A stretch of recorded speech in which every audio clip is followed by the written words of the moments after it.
बिहार चुनाव से पहले चरम पर पहुंचा जातिवाद। चिराग पासवान खामोश, चंद्रशेखर ने उठाई आवाज। कहीं दलितों का बहिष्कार तो कहीं पेशाब की बौछार। बिहार में चुनाव है और दलितों के उत्थान के बड़े बड़े दावे किए जा रहे हैं। महागठबंधन और एनडीए, जिसमें बीजेपी और जेडीयू शामिल हैं, दोनों ही गठबंधन दलितों की नैया पार लगाने की बात कर रहे हैं, लेकिन दलितों का बहिष्कार किया जा रहा है और सब खामोश है। सिर्फ चंद्रशेखर आजाद बोल रहे हैं। दलितों पर कहीं मूत्र विसर्जन हो रहा है तो कहीं चटवाया जा रहा है, लेकिन सब खामोश है। अगर कोई बोल रहा है तो चंद्रशेखर आजाद, लेकिन दावों में कोई कमी नहीं है। पहले दलितों के बहिष्कार की कसम इन लोगों ने खाई। देखिए, आगे की बात फिर करेंगे। ये शपथ लेते हैं कि जाटव समाज से ना कोई संबंध रखेंगे, ना कोई सरोकार रखेंगे और छोटे छोटे बच्चों को इस घिनौने काम में इस्तेमाल किया जा रहा है। इनसे कसम खिलवाई जा रही है कि जाटव समाज के लोगों को न कोई काम देंगे और न ही कोई उनसे काम लेंगे। लेकिन अब भीम आर्मी ने ऐलान कर दिया कि भिंड में जिन लोगों का बहिष्कार किया जा रहा है, भीम आर्मी उनके स्कूल्स के लिए स्कूल वाहन की व्यवस्था करेगी। इतना ही नहीं, खेत जोतने, फसल बुआई, किराना की दुकान, दूध की डेयरी, शादी ब्याह, टेंट, डीजे, घोड़ी लाइट से लेकर खाना बनाने के लिए भी रसोइये और वेटर्स तक की व्यवस्था भीम आर्मी करेगी।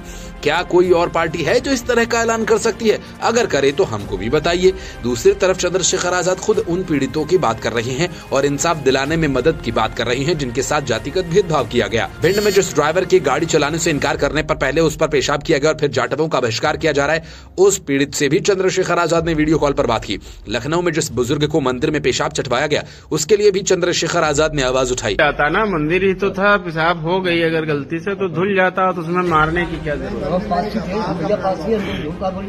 पेशाब चिटवाया आपसे, सही बता रहे हो दादा कि गलत तो नहीं बता रहे हो? अरे बाप रे, अच्छा ठीक है। क्या चाहते हो आप क्या चाहते हो? क्या चाहते हो आप प्रशासन से, योगी जी से क्या चाहते हो?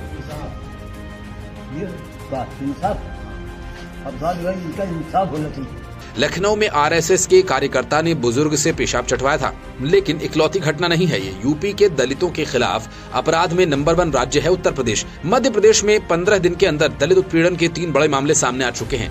भिंड वाला केस आपने देखा, अब कटनी को देखिए। वहाँ भी एक 36 साल के दलित किसान राजकुमार का आरोप है, उसने अवैध खनन से दबंगों को रोकने की कोशिश की तो पहले पीटा और बाद में पेशाब पीने को मजबूर किया।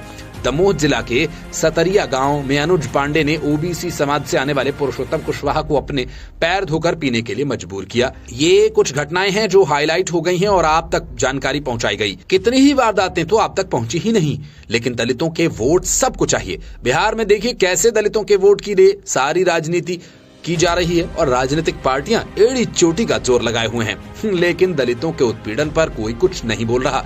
पर चंद्रशेखर आजाद ने मोर्चा खोल रखा है। उन्होंने कहा कि ये सिर्फ एक अपराध नहीं बल्कि हमारे समाज की जड़ें जमा चुके जातीय आतंकवाद का भयावह चेहरा है। और अब उससे भी घिनौनी बात ये कि इस अमानवीय कृत्य के दोषियों को सजा मिलने के बजाय उनके समर्थन में तथाकथित सवर्ण समाज के लोग महापंचायतें कर रहे हैं। खुलेआम संविधान की अवहेलना करते हुए जाटव समाज का सभी तरह से बहिष्कार करने की शपथ ले रहे हैं। ये महज अपराधियों का समर्थन नहीं बल्कि दलित अस्मिता के खिलाफ युद्ध की घोषणा है। अगर ये भी आतंकवाद नहीं तो और क्या है? सोचिए कि अगर किसी और के साथ पेशाब चटवाने या उस पर पेशाब किए जाने की वारदात होती तो क्या होता? तो लोग खुद ही गलती करके और खुद ही बहिष्कार का खुलेआम ऐलान कर रहे हैं। वो तो सारी सरकार को सिर पर उठा लेते, लेकिन दलित हैं तो उनके साथ कुछ भी हो सकता है, सब नॉर्मल है। ये कैसा लोकतंत्र है? Bureau report, Indian news.